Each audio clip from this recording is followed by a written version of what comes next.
Hi guys, welcome back my YouTube channel. എൻ്റെ പുതിയ വീഡിയോയിലേക്ക് എല്ലാവർക്കും സ്വാഗതം. സുഹൃത്തുക്കളെ, ഞാൻ ഇന്നലത്തെയും ഇന്നത്തെയും വീഡിയോ ഒരുമിച്ചാണ് കേട്ടോ അപ്ലോഡ് ചെയ്യുന്നത്. എല്ലാവരും വീഡിയോ ഫുള്ളായിട്ട് കാണാൻ ശ്രമിക്കുക. ഇഷ്ടമായ ലൈക്കും ഷെയറും കമൻറ്റും സബ്സ്ക്രൈബും ചെയ്യാൻ മറക്കരുതേ ഗായ്സ്. അപ്പോളേ നമുക്ക് വീഡിയോയിലോട്ട് പോയാലോ. സുഹൃത്തുക്കളെ, ഇന്നലെ എനിക്ക് ഇൻകം ടാക്സ് ഓഫീസ് വരെ പോകേണ്ട ഒരു ആവശ്യം ഉണ്ടായിരുന്നു കേട്ടോ. അങ്ങനെയാണ് ഞാൻ അൻസുമോളും പുറത്ത് ഔട്ടിങ്ങിനായിട്ട് ഇറങ്ങിയത്. അവിടെ നിന്ന് ഞങ്ങൾ നേരെ വന്നത് നമ്മുടെ ട്രിവാൻഡ്രത്തെ മ്യൂസിയത്തേക്കാണ്.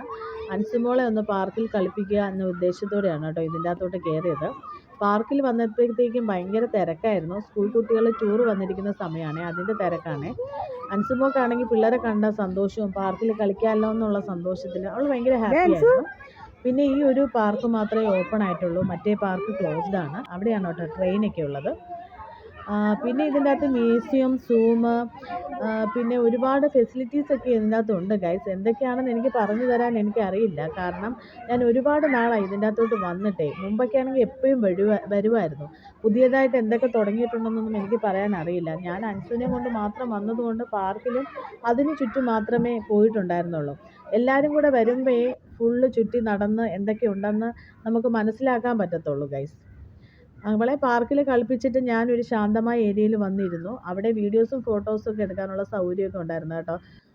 അവൾക്കാണെങ്കിൽ പാർക്കിൽ നിന്ന് ഇറങ്ങാനേ ഒരു മനസ്സില്ലായിരുന്നു, ഭയങ്കര കളിയായിരുന്നു. ഞാൻ പിന്നെ സമയം ലേറ്റ് ആയതുകൊണ്ട് പിടിച്ച് വലിച്ചാണ് ഒരു തണലത്ത് കൊണ്ടിരുത്തി ഭക്ഷണം കൊടുത്തത്.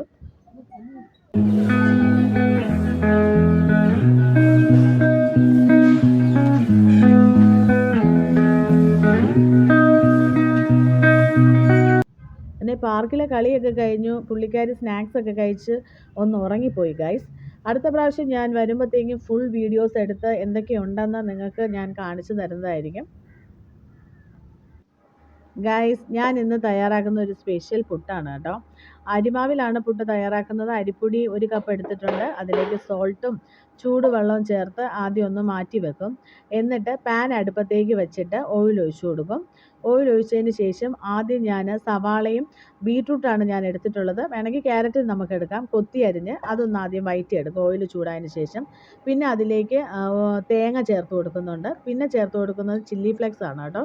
ഇതെല്ലാം ചേർത്ത് നന്നായിട്ടൊന്ന് വഴറ്റിയിട്ട് ആറിക്കഴിയുമ്പോൾ പുട്ടുപൊടിയിലേക്ക് ഇതങ്ങ് ചേർത്ത് കൊടുക്കുക. എന്നിട്ട് നന്നായിട്ടൊന്ന് മിക്സ് ചെയ്യുക. എന്നിട്ട് സാധാരണ നമ്മൾ പുട്ട് ചുടുന്നത് പോലെ ചുട്ടെടുക്കുക. നല്ല ടേസ്റ്റാണ് കേട്ടോ. കറിയൊന്നും പ്രത്യേകിച്ച് വേണമെന്നില്ല. അൻസുമോളും ഇച്ചാനും ബ്രേക്ക്ഫാസ്റ്റൊക്കെ കഴിച്ചായിരുന്നു. ഇച്ചാന് പുട്ടിൻ്റെ കൂടെ കരൾ റോസ്റ്റ് ചെയ്ത് കഴിച്ചു. ബീഫ് ഉള്ളത് കൊണ്ട് ഞാൻ ബീഫ് കറി ആയിട്ട് കഴിക്കാമെന്ന് പറഞ്ഞ് വെയിറ്റ് ചെയ്തു. ഞാൻ ഭക്ഷണം കഴിച്ചില്ല. അങ്ങനെ ഞാൻ ബീഫ് കറി തയ്യാറാക്കാനുള്ള ഒരുക്കത്തിലാണ് കേട്ടോ. ഇന്ന് ഞങ്ങൾക്കൊരു സ്പെഷ്യൽ ഡേ ആണ്. ഞങ്ങളുടെ 2ാമത്തെ മകൻ്റെ ബർത്ത്ഡേ ആണ് കേട്ടോ ഗൈസ്. മകനാണെങ്കിൽ ഇവിടെ ഞങ്ങളുടെ കൂടെ ഇല്ല, കണ്ണൂരിൽ നിന്നാണ് പഠിക്കുന്നത്, ഹസ്ബൻഡിൻ്റെ വീട്ടിൽ.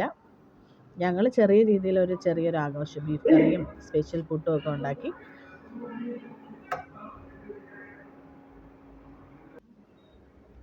അങ്ങനെ ബീഫ് കറിയൊക്കെ ആയിട്ടുണ്ട് ഗൈസ്. ഞാൻ ഭക്ഷണം കഴിക്കാനുള്ള ഒരുക്കത്തിലാണ്.